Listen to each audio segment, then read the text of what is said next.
Hello friends, how are you all? I hope you all are fine. Welcome to YouTube channel English literature. हमारे course का नाम है mastering the history of English literature. Lecture है हमारा 9। हम बात करेंगे major writers of Anglo Norman period. Number 1 पे है जोफ्री ग्रामर, जो अपने work history of the English की बेस पे फेमस है। इसका जो ओल्ड इंग्लिश नेम है वो स्क्रीन पे आपको नज़र आ रहा होगा, हिस्टोरियस इंग्लिश।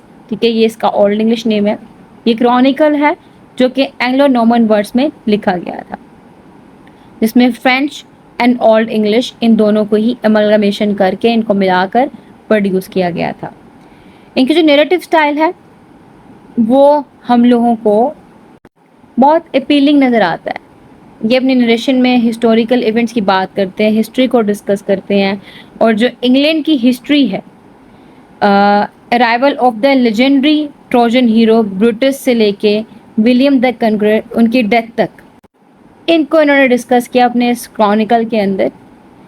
और इसके अलावा his work blends history with legends reflecting the medieval penchant for merging fact with fiction.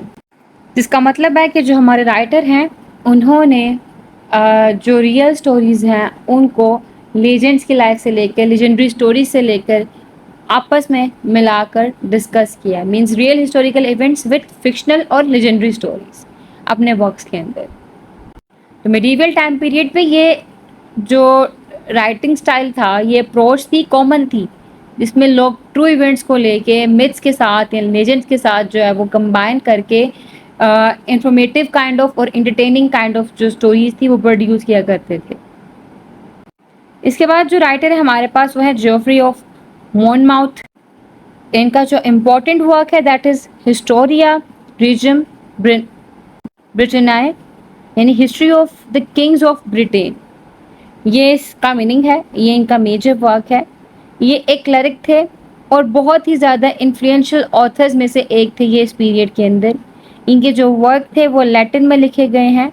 Pseudo historical account है किंग्स ऑफ ब्रिटेन का, जिसमें हम लोग को लेजेंडरी किंग ऑथर की स्टोरी भी मिलती है, उनके बारे में पता लगता है। This text had a lasting impact on British literature and the Arthurian legend. ये अपनी राइटिंग के अंदर सूडो हिस्टोरिकल अप्रोच यूज़ करते थे, मतलब रियल हिस्टोरिकल इवेंट्स को फिक्शनल स्टोरीज के साथ मिलाकर प्रेजेंट करना। ठीक है, जैसे कि आपको मैंने बताया जोफ्री ग्रामर के बारे में, बिल्कुल वैसे ही मॉनमाउथ, इनका भी सेम स्टाइल था। मींस इस टाइम पीरियड का कॉमन स्टाइल चल रहा था कि रियल हिस्टोरिकल इवेंट्स को फिक्शनल स्टोरीज के साथ, लेजेंडरी फिगर्स के साथ मिलाकर आगे प्रेजेंट करना। ठीक है, तो इसको हम लोग सूडो हिस्टोरिकल अप्रोच कहते हैं। PSEUDO, सूडो की स्पेलिंग ये है, आगे हिस्टोरिकल अप्रोच।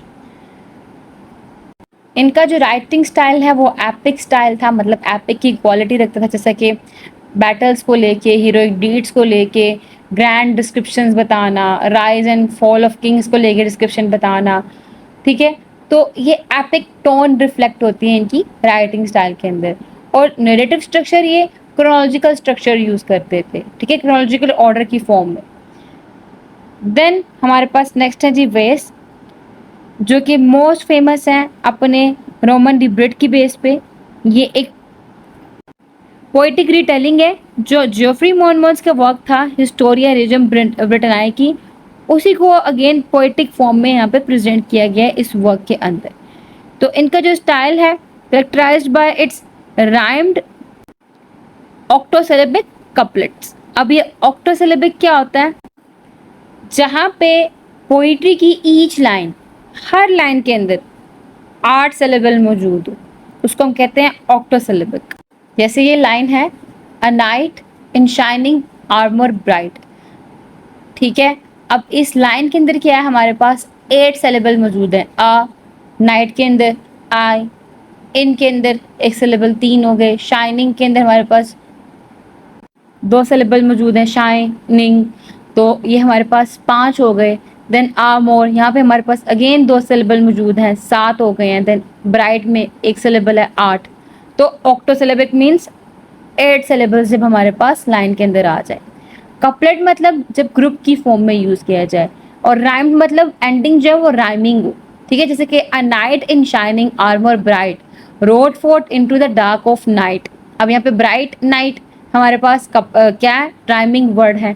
दो लाइंस थी, कपलेट हो गया, कपल की फॉर्म में आ गया हमारे पास, और दोनों में ही हमारे पास 8 सिलेबल्स मौजूद है, ठीक है। तो rhymed octosyllabic couplet refers to a specific poetic structure where each line of poetry has 8 syllables and the lines are paired together with the last word of each pairs of lines rhyming, ठीक है, same sound आ रहा हो। तो ये ऐसा style use करते थे जो कि पॉपुलर था फ्रेंच लिटरेचर में उस टाइम पीरियड पे। इनकी जो राइटिंग थी मोर लिटरेसी एंड आर्टिस्टिक थी, जो कि legendary origins of Britain and deeds of its Kings, इनके बारे में बात करते थे, स्पेशली किंग ऑर्थर। जितने भी इस टाइम पीरियड पे मोस्टली राइटर्स हैं वो किंग ऑर्थर के लाइफस्टाइल को मोस्टली डिस्कस कर रहे हैं अपनी राइटिंग के अंदर, किंग्स को डिस्कस कर रहे हैं, ठीक है, ब्रिटेन की हिस्ट्री को डिस्कस कर रहे हैं। जैसे कि हिस्टोरिया रेजम ब्रिटेनाए हैं, ये वर्क है, इसी वर्क को पोइटिक फॉर्म में ट्रांसलेट करके पोइटिक फॉर्म में रीटेल किया है हमारे वेस इन राइटर ने, रोमन डी ब्रिट के नेम से। क्लियर। अब हमारे पास जो नेक्स्ट आते हैं वो है मैरी डी फ्रांस। इनका फेमस वर्क है लाइस, ठीक है। ये कलेक्शन है 12 शॉर्ट नैरेटिव पॉइम्स का। इनकी जो राइटिंग है वो लिरिकल है और थीम ऑफ लव के ऊपर, शिवल्री के ऊपर, सुपरनेचुरल फोर्सेस के ऊपर एम्फेसाइज करती है। फर्दर ये इमोशनल मोरल डायनामास को भी डिस्कस करते हैं जो कि ह्यूमन काइंड या करेक्टर्स फेस कर रहे हैं।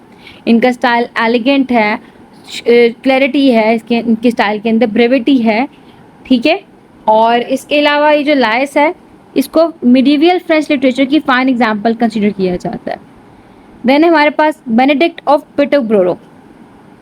इनका फेमस वर्क है गेस्टा हेनरी सेकंड, जिनमें ये रेन ऑफ हेनरी सेकंड के बारे में बात कर रहे होते हैं, उनके बारे में एक हिस्टोरिकल क्रॉनिकल है ये। इसमें ये फैक्चुअल और डिटेल्ड फॉर्म में हम लोगों को प्रेजेंट करते हैं अपने स्टाइल को लेकर, फोकस करते हैं इवेंट्स और पॉलिटिक्स उस टाइम पीरियड पे जो चल रही थी, हेनरी सेकंड के टाइम पीरियड पे जो चल रही थी। Benedict's work is valuable for its contemporary perspective on the king's actions and policies, though it is less literary and more documentary in literature, ठीक है, कि लिटरेरी में कम, डॉक्यूमेंट्री फॉर्म में ज़्यादा है, ये एम्फेसाइज रखती है। देन है हमारे पास थॉमस ऑफ ब्रिटेन।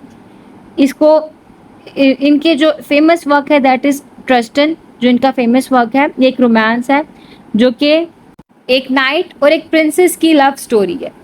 ट्रिस्टन जो है वो नाइट है, इज़राइल जो है हमारे पास वो प्रिंसेस है, ठीक है। इनकी लव स्टोरी इसमें रिफ्लेक्ट की गई हुई है। तो उनके दरमियान में एक ट्रैजिक रोमांस की स्टोरी दिखाई गई है यहाँ पे।